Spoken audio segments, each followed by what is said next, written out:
Hi, friends. Let's talk about money. This week, we are going to talk about the financial root.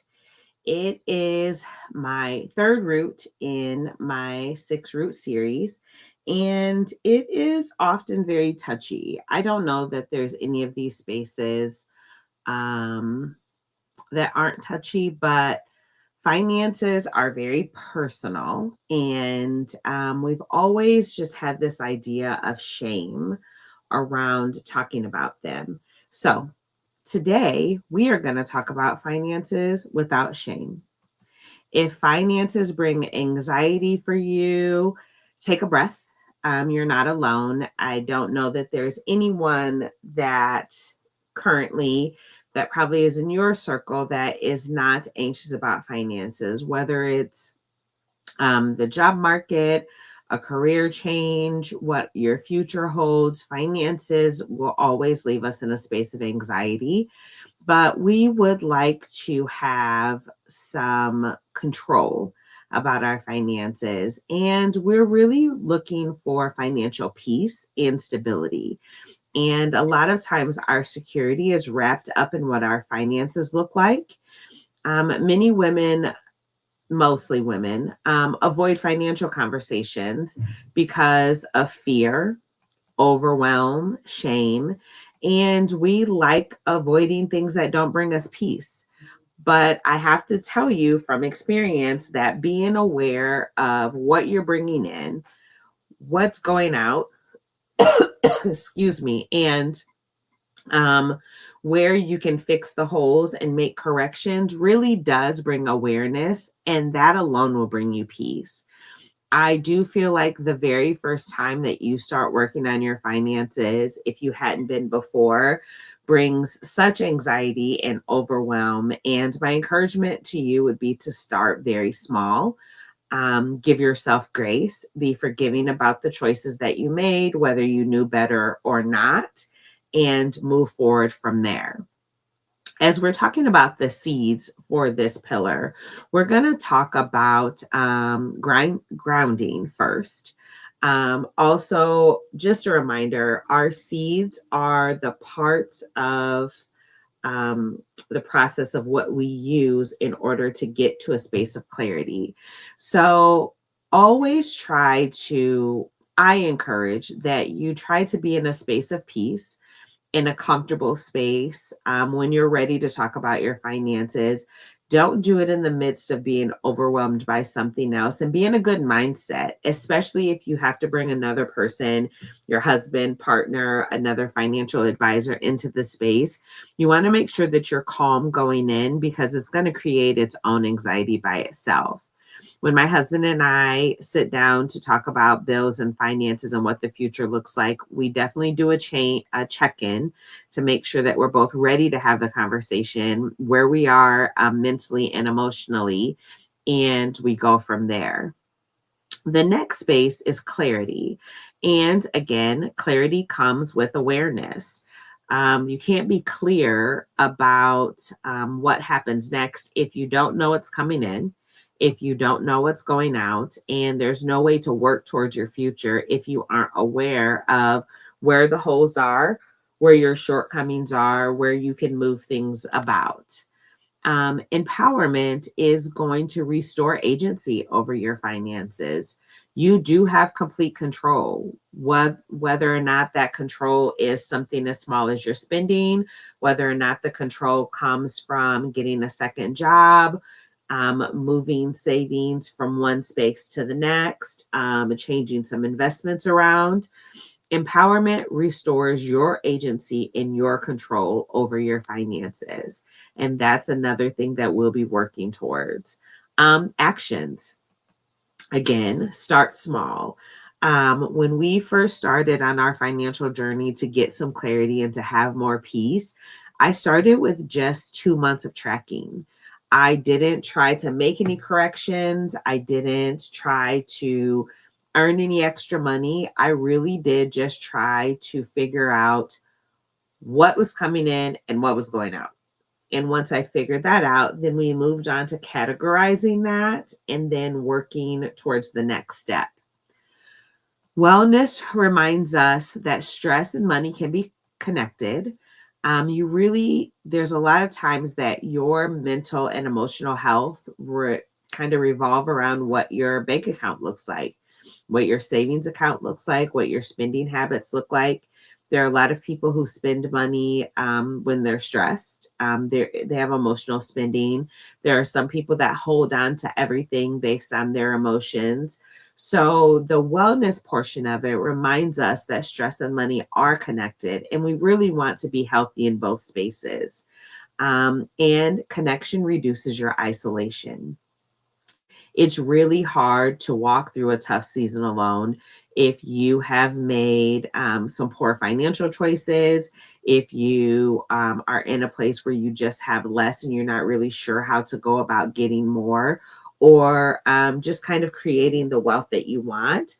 We really want to tap into connection. You want to be around people who have a financial mindset that you're hoping to get. We would like to be around people who would be supportive in our financial decisions. So if you're going through a debt-free journey and you still want to hang out with friends, let's be mindful about those activities. Let's be around people who support your financial endeavors. If you want to be a saver, hang out with savers. If you want to be with people who earn money, make sure that you're around those people. Talk to the people who have the generational wealth that you desire, and ask how they got there. There's nothing wrong with that. Our reflection questions. Our reflection questions for the day are: what emotions come up for you when you think about money? What does financial peace look like for you? What's one habit that you can practice this month to move you towards what you want your financial peace to look like? I know that in January, a lot of people are coming off of heavy spending for the holiday season, and we really just are trying to get things off right back, on track or whatever. But maybe there's a habit or a practice that you can try. I encourage tracking to see what goes in and what goes out, just to see where you just kind of normally spend money. Do you spend a lot of money eating out and grocery bills? So then we can have this awareness of, I spend a lot of money on groceries that I'm not cooking. Let's move that money to the eating out phase. And then those two lines can have a balance and some symmetry. I definitely have some resources in which I recommend to everyone that I talk to about finances, because they were very helpful for me. They eliminated, for our family, I'm sorry, they eliminated a lot of overwhelm and stress. And it was little by little, small little habits that created substantial and sustainable change. So we're going to talk about a couple of habits. Here are 3 supportive habits that I would like to give you. And just so you're aware, I am checking my notes on the side so I don't forget to tell you guys something. My first supportive habit that I would like to recommend is a weekly money check-in. So I would like to encourage everyone, if you feel like you are a heavy weekend spender, Thursday is a really great time to check in with your money. If you happen to get paid on a Friday, you would like to know where you're sitting before payday and a possibility of where you will sit after payday. I don't encourage checking your bank account necessarily and do all of your rectifying at the beginning of the week if you're a heavy weekend spender. Again, this is something very personal and it depends on what your spending habits would look like. But if we were having a discussion, we used to be heavy weekend spenders. So then to have a really great weekend and check in with my finances on Monday would be very discouraging. So we made the plan to check in midweek, Wednesday or Thursday, And we would check in on Wednesday, get paid on Friday, and then be prepared and have a budget for the weekend so that I didn't come into Monday and Tuesday feeling awful about what was going to clear my checking account. Again, we didn't start like this. It started very small and we progressed to that. But it took me a while of tracking and figuring out our money habits to be able to get to that space. But we wouldn't have known that if we didn't have any financial awareness. We wouldn't have known what it was going to take for us to be able to send children to college. We wouldn't have known what it would take for us to be able to purchase a home for our family. We wouldn't have known what it would be able, what we would need to work towards for retirement future had we not started with awareness and small habits to build a better future. The next habit I would like to encourage is a value-based pause. Before spending, ask, does this support the life that I'm building? Does this support my financial goal? Not the neighbor's financial goal, not your sister's financial goal, yours, your core values. If you happen to go out with family and friends, and I can speak to this because it just happened, and you end up in a designer store and things are beautiful and they're great.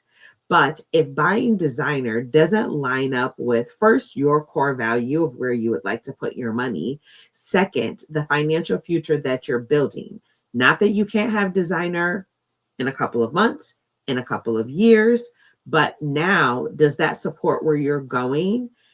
Let's take a pause. Let's think about it. I love Amazon. It gives me great quick satisfaction because I do not like shopping. However, if there is something that's in there on a whim, I leave it sit for 24 to 48 hours before I purchase it. If it's not important, do I really need it? Do I have to have it? And that helps me. That's a habit that I've created. Again, over time. We didn't start out this way. Habit number 3 is one financial action. Let's choose one simple habit that we can do for the next 7 days. Saving a small amount of money, paying one bill very intentionally, tracking one category of your budget. Again, we're going to start small to build habits that are based on your personal core value. Inside the Rooted in Six program, when we get to the financial portion, we are going to approach the finances with compassion. We're going to approach them with understanding and clarity. And we're going to work towards empowerment so that we can have financial peace. And again, it's very personal. There's no shame behind what your account looks like. There's no comparison between your account and someone else's. It really is just a way for you to build a blueprint about the financial portion of your life.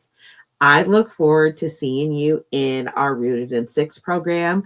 I look forward to supporting you in any way possible as this transpires. Please reach out if you would like to talk about this specific route or all of the routes.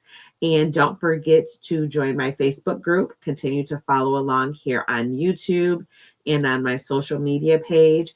And become part of my 100 coffee chats for 2026. Maybe this is the chat this is a thing that we could talk about for 30 minutes. Have a great day, friends.